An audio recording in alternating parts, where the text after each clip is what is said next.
Quando você pensa em montar um negócio, você começaria por onde? Pensando no produto, pensando no público ou pensando em qual faixa eu vou atingir com esse meu público em termos de faixa de preço, de produto? Por que eu tô perguntando isso? Na semana passada, eu gravei um vídeo falando da importância dos 3 P's. Quais eram eles? Inclusive, se você não viu, depois você vai lá no canal, vou deixar até o link aqui na descrição e você assiste. Temos sim 3 P's. Quais são eles? O primeiro P é o produto, na verdade não importa muito a ordem, é o preço e é o público. Esses são os 3 P's, porque o nosso negócio, ele caminha dentro dessa triangulação. Existem outras variáveis, não vou entrar no mérito em questão, mas a gente pensando, iniciando um negócio ou estruturando o nosso negócio de acordo com isso, você já tem meio caminho andado para dar certo. Porém, teve uma aluna minha que perguntou assim, Kelly, por qual P eu começo? Coloca aqui, inclusive, nos comentários, por qual P você começaria o teu negócio. E essa resposta eu tenho que te fazer com uma pergunta. Eu detesto quando as pessoas falam depende, você já sabe disso, mas o que acontece? Depende mesmo. Por quê?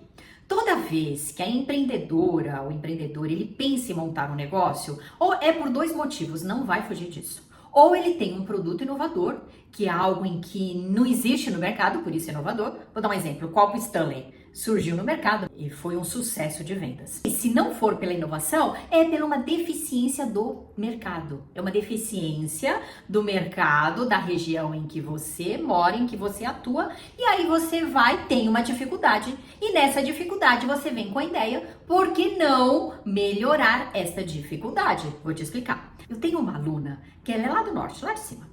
E ela falou assim pra mim, Kelly, eu vou montar uma loja de roupa infantil, porque na minha região, o atendimento aqui, ele é muito fraco, ele deixa muito a desejar. É como se a gente tivesse que implorar para comprar.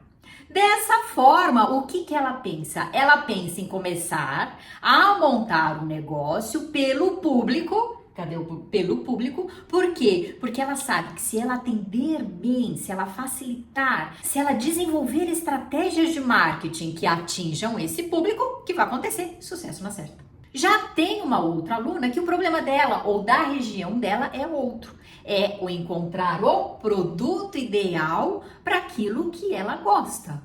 Ela foi no mercado, ela tinha idealizado um estilo de peça que ela gostaria e dentro da região onde ela procurou, ela não encontrou. Então, nesse caso, o foco dela é começar pelo produto. E existem sim aquelas pessoas que vão abrir um negócio, por quê? Porque não encontraram um preço condizente com uma roupa de criança. Tem regiões em que há escassez de estabelecimento e com isso essas empresas elas cobram valores mais altos do que o mercado e o público sente isso. Por isso que eu falei no começo que dependia da situação de cada um.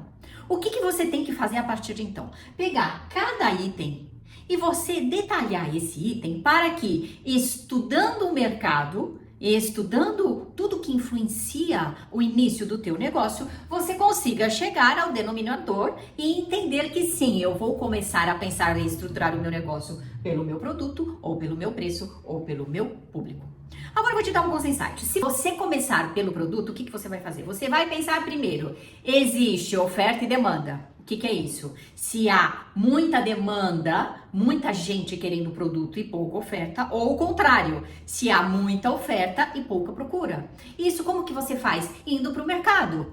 Sabe como que a gente faz isso? Você pega lá uma região, por exemplo, você vai querer montar uma loja física. Você pega a tua região, a tua cidade e você mapeia onde estão as lojas físicas, quais são os pontos que tem de loja física dentro da tua região.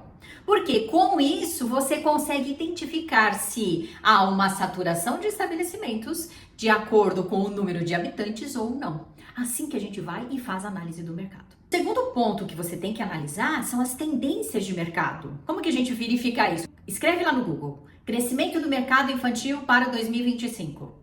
Como foi o mercado infantil em 2024? O que os especialistas em termos de economia falam a respeito da venda do varejo. E a partir daí, você vai construindo a tua ideia. E por último, quando você pensar em produto, a gente coloca aqui também as nossas próprias experiências. E eu vou te falar, essa é uma das coisas mais importantes que tem quando você pensar no teu negócio. Não que as outras não sejam, mas por quê? Quando a gente tem uma experiência, seja ela negativa ou não, mas por conta dessa experiência é que você resolveu abrir o teu negócio. Então aqui a tua experiência, ela tem que te dar um conhecimento de causa em que você vá para o mercado sabendo aquilo que você quer e o que você não quer.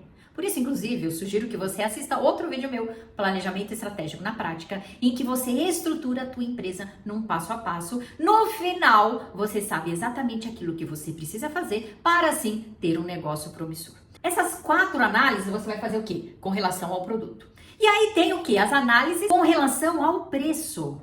Lembra? Logo no começo desse vídeo que eu falei que uma roupa infantil era muito caro, era um absurdo. Ela não via valor no produto. Então, o que você tem que fazer quando você partir do preço? A primeira coisa que você vai analisar é a percepção de valor. Se você quer trabalhar com um tipo de produto e dentro da tua precificação, você vai, logicamente, você vai comprar por X, vai vender por 2X, 2.2, 2.5, teria que fazer outros cálculos para você saber exatamente quanto que você tem que vender para você ter lucro. Vendendo com este lucro, se quando o cliente tiver contato com a peça, o preço cobrado, ele remete a um valor de peça.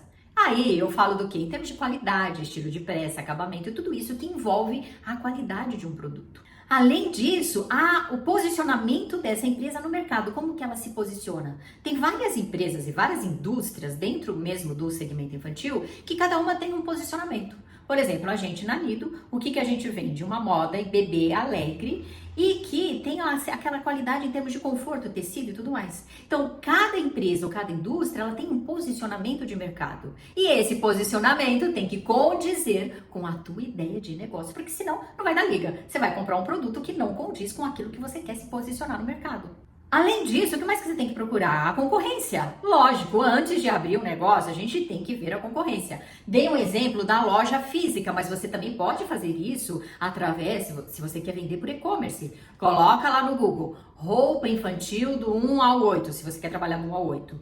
Roupa infantil bebê, loja de roupa infantil. E com isso, você vai tendo arsenais em que vão te ajudar a compor a tua ideia de negócio. Além disso, ver qual é o preço praticado por essas empresas que você vai estar competindo. Isso que é importante você conhecer com quem que você vai estar competindo. Por último, desconfiança do consumidor. O que é isso? Se você compra uma mercadoria e você coloca um preço muito barato, o consumidor desconfia. Se você coloca um preço muito alto, o consumidor também desconfia. Precisa ter o quê? Critérios de precificação para que quando você levar o teu produto do mercado, ele coincida com as necessidades e desejos de quem? Do meu público e do meu produto. Partindo aqui do preço. A terceira análise que você precisa fazer é com relação ao teu público. Quem vai ser o teu público? No outro vídeo eu falo que não adianta que a fruta não cai longe do pé. A gente, como é você a dona do teu negócio, você idealiza o teu público, consequentemente este público vai ser parecido com quem? Com os teus pensamentos, com as tuas necessidades com isso. Por isso que eu falei no começo, quando é empreendedor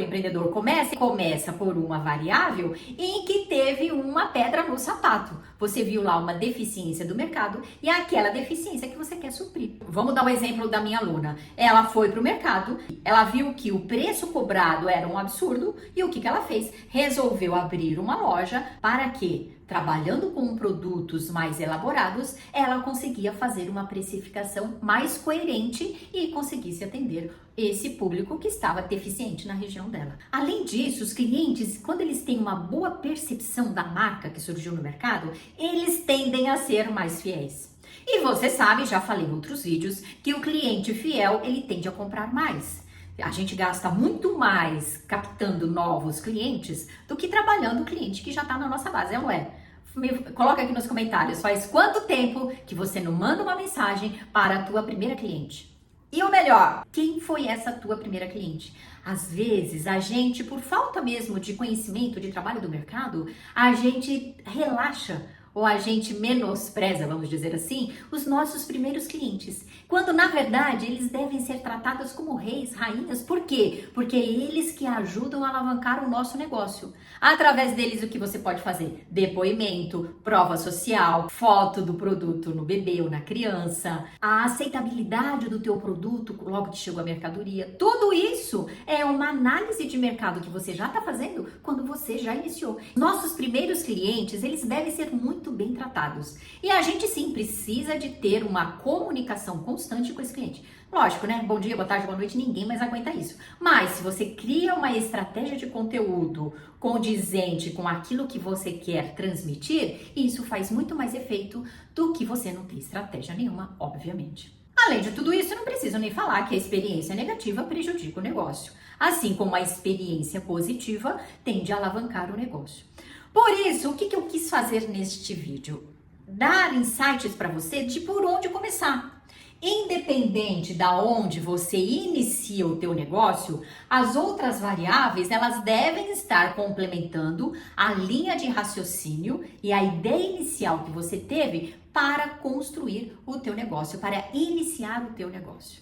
Lembra que eu falei que existe uma quarta variável, que é como você vai vender. Mas se você ainda não assistiu, depois você vai lá e assiste o vídeo anterior a esse, onde eu falo para você qual é a estratégia dos 3 P's.